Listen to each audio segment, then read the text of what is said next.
So right around April, the Earth will be on the outside of all that. All the big giant planets, the sun, everything is going to be behind us. We're the only thing in the entire solar system in front of the sun. And everything that's out in space is going to get tugged into the face of our planet for about 4 months.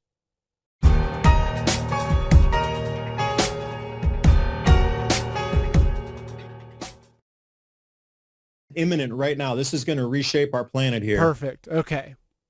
Now, again, I do need to split some hairs here. Electromagnetism, gravity, and magnetics are all separate yet connected.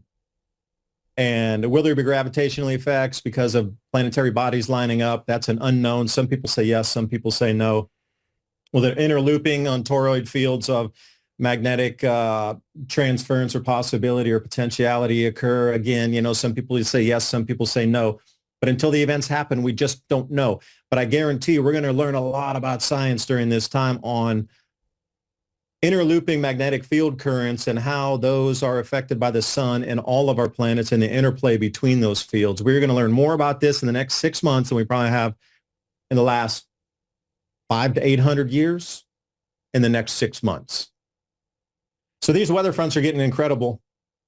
Like every time you look now, when you see these come in, people are going, oh, it's like it was predicted. You see these big fronts coming and people run for their lives, literally, and the hailstones coming down are getting larger and larger and larger. They said a world record hailstone was like 4 pounds and something over in India.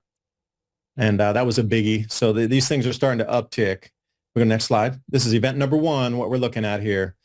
All right. So on the left side, this is October 24th or between 19th and 24th, just in a couple months. On the right side there is 79 AD. And what you see is the 4 gas giants squared up. And this is about the most exact square that I can find going back through the orbital diagrams in the software and using different softwares from Solar System Scope is the one you're seeing here. You can use JPL, Universal Sandbox. But the Earth is coming through on the sandwich between those 4 gas giants. And here's the splitting of a hair. Some say that interlooping of that and the Earth going through the magnetic field from the sun and the magnetic field created by those 4 in this squaring pattern will have no effect or it will have some effect. And again, I'm not really choosing sides on the gravity thing. I am saying absolutely the potential for the human mind to unlock in a different magnetic field and perceive reality different is the thing that is most possible during this, and higher tides too. And again, higher tides would have a very disruptive effect globally. If they come in, there's more velocity, the water's heavier, it's going to rip things to shreds. If it were to, more earthquakes perhaps, but the human resonance field, perception difference, this is my main number 1 thing. It seems like the world is rushing and they don't care how sloppy they are. They need to hit this milestone or get something done before this point. The world awakens, right? So this is coming up in just a couple months. So keep your eyes on this one. A lot of different things should be occurring during this time. You're going to watch a lot of governments respond to this. It's not about the event that's happening and the government's playing catch up like, oh, there was an earth crack and, a bridge ripped apart from the Mississippi. Let's go repair it. They're going to already have excuses to why it's happening to prevent you from panicking. And and then they'll have to put more control. Oh, now there needs to be rationing because we got a bridge broken. Every time one of the events happens, they're going to be more control like a constrictor. Next one, please. Okay, and that's what it's going to look like. So we're going to be on that magnetic field squeeze between the regular sun and then this alignment that only happens once every 2,000 years, this squaring. Now, there's different variations of it. It comes off like a rectangle sometimes. If they come into a line like it did in 1999, that's not the same. This is a square of those. So all those looping fields in on themselves, will it create something larger? That's the thing we will find out from science during this time. And would it have an effect as the Earth passes through 2 magnetic fields? Because normally we only have 1. Now, Jupiter and Saturn, they have their own magnetic fields, but what if those start to interplay on each other? Bank of America said, do what central banks are doing, buy gold. Gold is up 20% in 2024. The tech-heavy AI-driven NASDAQ only 17%. Trump warned North Carolina that a Kamala win could lead to a 1929-style crash. And even more worrisome, Schwab, Vanguard, and online brokerages experienced disruptions, leaving investors helpless. Reports coming out of a Samsung solid-state battery breakthrough sent silver skyrocketing.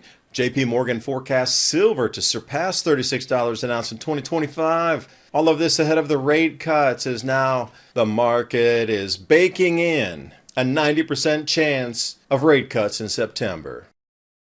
Call the Patriot Gold Group today before it's too late. And Patriot Gold Group has an OP for Life IRA, where your IRA or 401k could be in physical gold or silver. No fee for life IRA on qualifying rollovers. Give them a call, 888-546-7020. And now Patriot Gold Group, for the 7th year in a row, Consumer Affairs top-rated IRA gold dealer.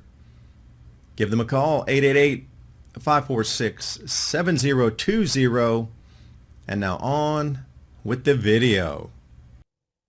What if they glow brighter? And then we start to get back into the myths and legends. What if these two, Zeus and what if they start to glow brighter in the heavens, where you can see luminosity-wise that, wow, it's much brighter up there.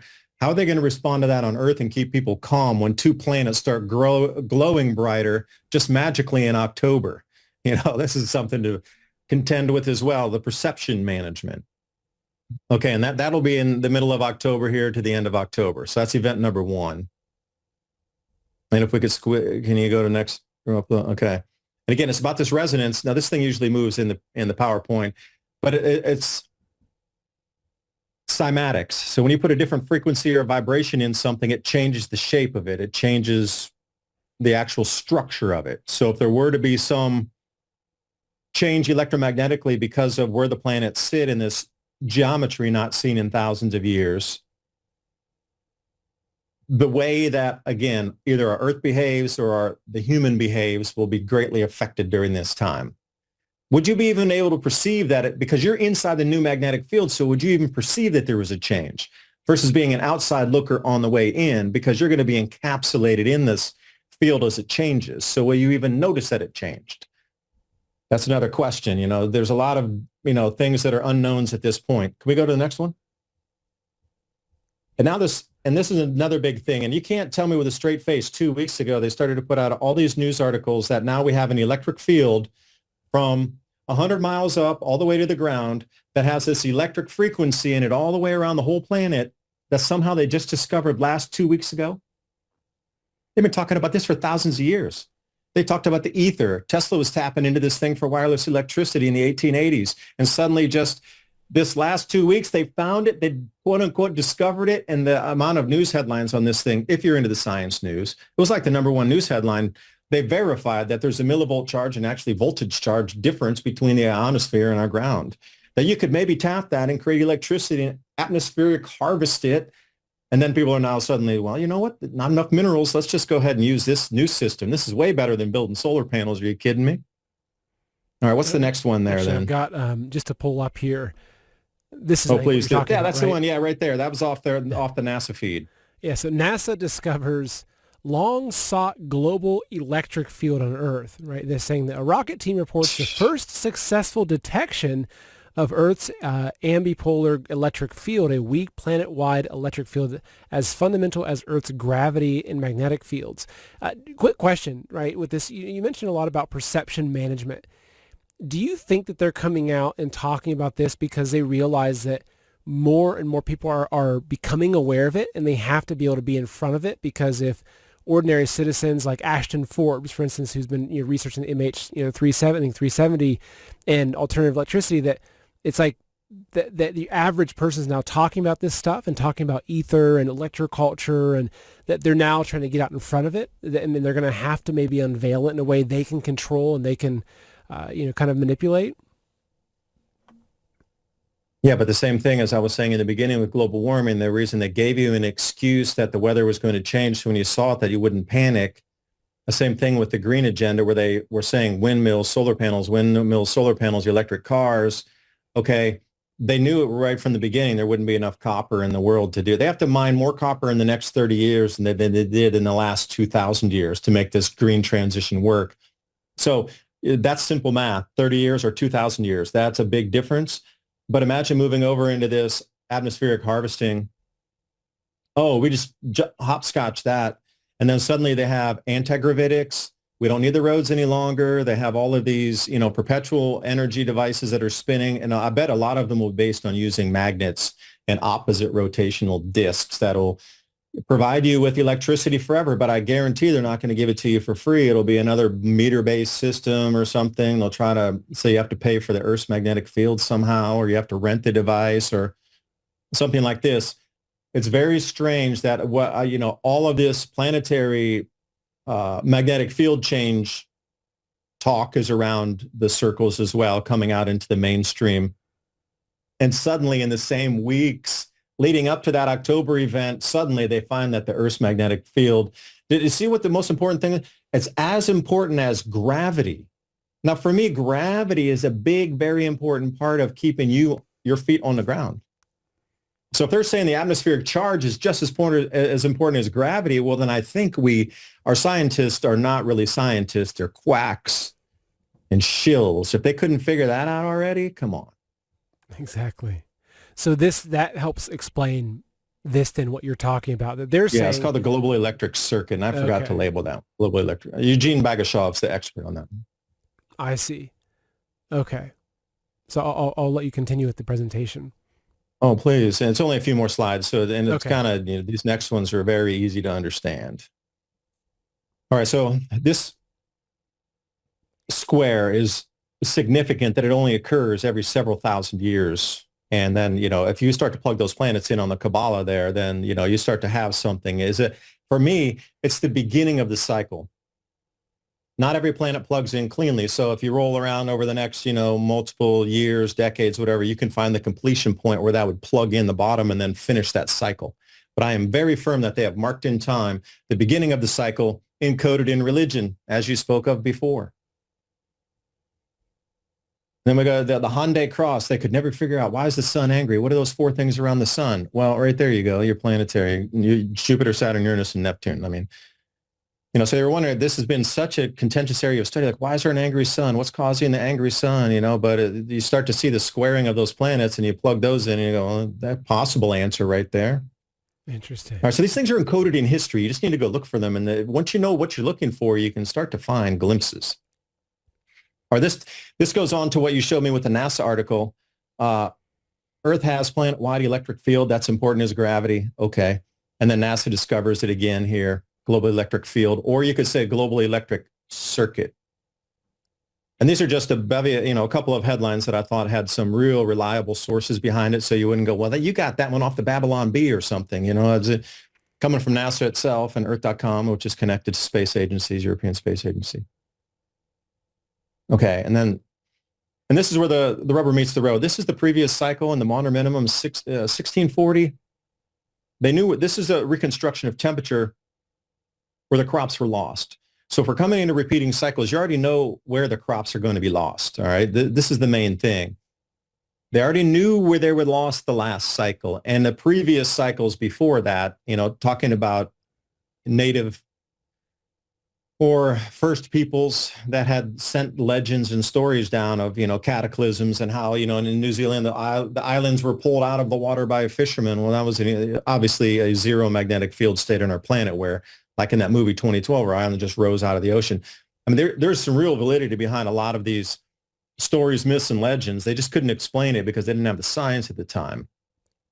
This cycle is repeated again and again and again through stories, through time and history of, just look at the map where cultures have come and gone and disappeared. And this is going to map up again. So if we're going to lose a lot of agriculture in North America, and we're going to lose a lot of agriculture over in Europe, and then in China, we're going to have to set up a new grow zone somewhere on the planet.